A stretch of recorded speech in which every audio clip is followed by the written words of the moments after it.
Good morning ಗ್ರೂಪ್ನ ಸದಸ್ಯರೇ, ಈಗ June ತಿಂಗಳು ಶುರುವಾಗಿದೆ. ಮರ ಗಿಡಗಳು ನೆಡೋಕ್ಕೆ ಒಳ್ಳೆಯ ಅವಕಾಶಗಳಿದೆ. ದಯಮಾಡಿ ಮರ ಗಿಡಗಳು, ಹೂವಿನ ಗಿಡಗಳು ಎಲ್ಲೆಲ್ಲಿ ಜಾಗ ಇದೆ ನಿಮಗೆ ಅದ್ಭುತವಾಗಿ ಬೆಳೆಸಿ. ಇವತ್ತು ಈ ದಿನ, ಇವತ್ತೆಷ್ಟು ತಾರೀಕು? 11ನೇ ತಾರೀಕು 14 ಹೂಗಳನ್ನು ಬಿಟ್ಟಿರುವಂಥ ನನ್ನ ಗಿಡ ಇದು. ಎಷ್ಟು ಚೆನ್ನಾಗಿ ಕಾಣಿಸ್ತಾಳೆ, ಎಷ್ಟು ಖುಷಿ ಆಯ್ತಾಳೆ ಇವಳು ಅಂತ ಹೇಳಿದ್ರೆ, ಅಲಂಕಾರ ಸಿಂಗಾರ ಮಾಡ್ಕೊಂಡು ನಿಂತಿರುವಂಥ ಬೆಡಗಿ ಥರ ಕಾಣಿಸ್ತಾಳೆ ನಮ್ಮ ಹುಡುಗಿ. ಪ್ರತಿ ದಿನಾನೂ ಅಲಂಕಾರ ಮಾಡ್ಕೊಂಡು ಎಷ್ಟು ಚೆನ್ನಾಗಿ ಆಹ್ವಾನಿಸ್ತಾಳೆ ಗ್ರಾಹಕರನ್ನ ಅಂತ ಹೇಳಿದ್ರೆ ಮೆಚ್ಚಬೇಕು.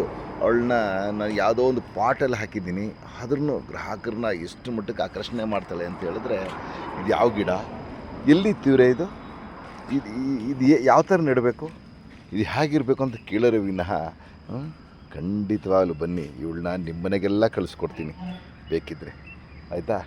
ದಯಮಾಡಿ ಬನ್ನಿ. ಇವನು ಹೆಂಗಿದೆ ನೋಡಿ, ಹುಡುಗ ಇವನು ಸಖತ್ತಾಗಿದ್ದಾನೆ ಅಲ್ವಾ? ಇವನಂತೂ ಮೇಲ್ ಬೆಳೆದಿದ್ದಾನೆ. ಇವಳು ಸುಂದರಿ, ಈಗ ಅರಳ್ತಾ ಇದ್ದಾಳೆ.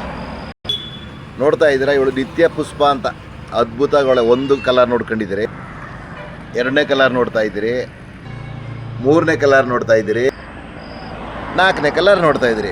ಹಾಗೆ ನಾವು ಯಾಕೆ ನಿಮ್ಗೆ ಹೇಳ್ತಾ ಇದ್ದೀನಿ ಅಂತ ಹೇಳಿದ್ರೆ, ನಿಮ್ಗೆ ಟೈಮ್ ಪಾಸ್ ಆಗೋದೇ ಗೊತ್ತಾಗಲ್ಲ.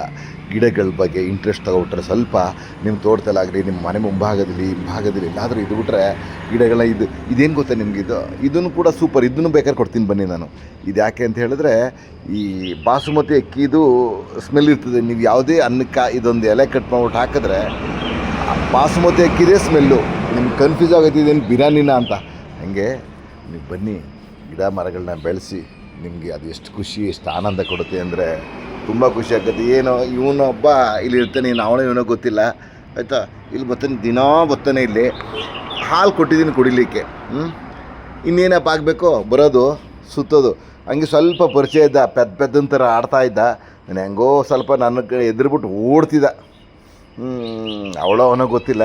ನಾನು ಕರೆದ ಒಂದು ದಿನ ಹಾಲು ಹಾಕ್ತೆ, ಡೈಲಿ ಇಲ್ಲೇ ಆಗ್ಬಿಟ್ಟ. ಕರೆಕ್ಟಾಗಿ ಸಂಜೆ ಆದರೆ, ಬೆಳಗ್ಗೆ ಆದರೆ ಓಡ್ ಬಂದ್ಬಿಡ್ತೀನಿ. ಹಿಂಗೆ ಸುತ್ತಾನೆ.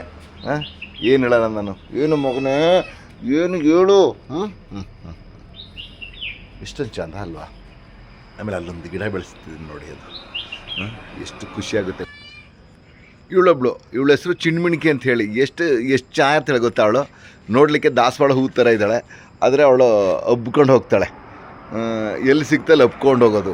ಆಮೇಲೆ ನಿಮ್ಗೆ ಇನ್ನೊಂದು ಗೊತ್ತಾ ನೋಡಿ, ಇದು ಹುಣ್ಣಿ ಗಿಡ ಅಂತ ಹೇಳ್ತಾರೆ. ಇದನ್ನ ಹುಣ್ಣಿ ಮಳೆ ಅಂತ ಹೇಳ್ತಾರೆ. ಎಷ್ಟು ಅದ್ಭುತವಾಗಿರ್ತಾಳೆ ಅಂದರೆ, ಇವಳಿಗೆ ಹೆಸರೇ ಲೇಡಿನೇ ಹೆಸರು. ಇವಳ ಹೆಸರನ್ನೇ ಒಂದೇ ಒಂದು ಗಿಡದಲ್ಲಿ 5 ಥರ ಹೂ ಬಿಡ್ತಾಳೆ. 5 ಥರ ಇರ್ತಾಳೆ, 5 ಕಲರು. ಕಾಣಿಸ್ತಾ ಇದೆ ಅಲ್ವಾ? ಈಗ ಎಷ್ಟೊಂದು ಚೆಂದ ಅಲ್ವಾ, ಖುಷಿ ಆಗುತ್ತೆ. ಆಮೇಲೆ ಇನ್ನೊಂದು ಅಲ್ಲಿ ಕಾಣಿಸ್ತಾ ಇದೆ ನಿಮಗೆ, ಪಾಪ ಅಲ್ಲಿದ್ದಾಳೆ. ಅದು ಎಂಥದ್ದು ಪೇಪರ್ ಹೂವು ಅಂತ ಹೇಳ್ತಾರೆ. ಹೀಗೆ ಒಂದೊಂದು ಹೂವುಗಳು ಒಂದೊಂದು ಥರ ಇದೆ. ಅದಕ್ಕೆ ಮಳೆಗಾಲ ಬಂತು ಅಂತ ಹೇಳಿದ್ರೆ ತುಂಬ ಸುಂದರವಾಗಿರ್ತದೆ. ನೀವು ಕೂಡ ಮರ ಗಿಡಗಳನ್ನ ಬೆಳೆಸ್ತೀರಲ್ವ? ಖಂಡಿತವೂ ಬೆಳೆಸಿ. ನಮ್ಮಿದೇನಾದರೂ ಗಿಡಗಳು ಬೇಕಿದ್ರೆ ದಯಮಾಡಿ ಬನ್ನಿ, ಸಹಕರಿಸಿ ಕೊಡ್ತೀನಿ. ನಿಮ್ಮ ಹತ್ರ ಏನಾದರೂ ಹೊಸ ಗಿಡಗಳಿದ್ದರೆ ತಂದು ಕೊಡ್ತೀರಲ್ವ? Thank you.